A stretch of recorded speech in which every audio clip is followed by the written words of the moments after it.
బాల్క సుమన్కు జన్నారం మండలంలోని బీఆర్ఎస్ కార్యకర్తలు ఘన స్వాగతం పలికారు. జన్నారం మండలంలోని డాక్టర్ బిఆర్ బాబాసాహెబ్ అంబేద్కర్ గారి విగ్రహానికి కార్యకర్తలతో కలిసి పూలమాలలు వేసిన అనంతరం ఆయన మాట్లాడుతూ, కొన్ని రోజుల క్రితం మున్సిపాలిటీ ఎన్నికలలో జరిగిన గొడవల కారణంగా నాపై అక్రమ కేసులు పెట్టి 14 రోజులు నన్ను జైల్లో వేయడం జరిగిందని ఆయన అన్నారు.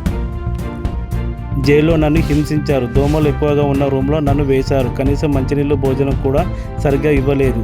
నాకు ఫీవర్, గొంతు నొప్పి వస్తే కనీసం టాబ్లెట్లు కూడా ఇచ్చేవారే కాదు. చలి పెడుతుందని 3 రోజులు దుప్పటి కోసం కొట్లాడితే దుప్పటి ఇచ్చారని ఆయన ఆవేదన వ్యక్తం చేశారు.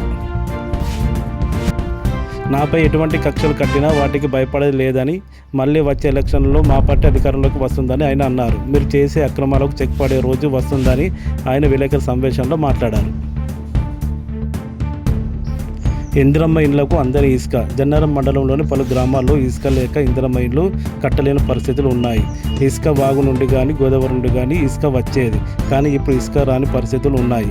ఫారెస్ట్ అధికారులు వాగు నుండి, గోదావరి నుండి ఇసుక తీసుకొచ్చిన వాటి ట్రాక్టర్లపై కేసులు చేసి రేంజ్లో వేస్తున్నారు. ప్రభుత్వం నేరుగా ఇసుక టెండర్ల ద్వారా ఇందిరమ్మ లబ్ధిదారులకు వచ్చేలా చూడాలని ప్రజలు ఆవేదన వ్యక్తం చేస్తున్నారు.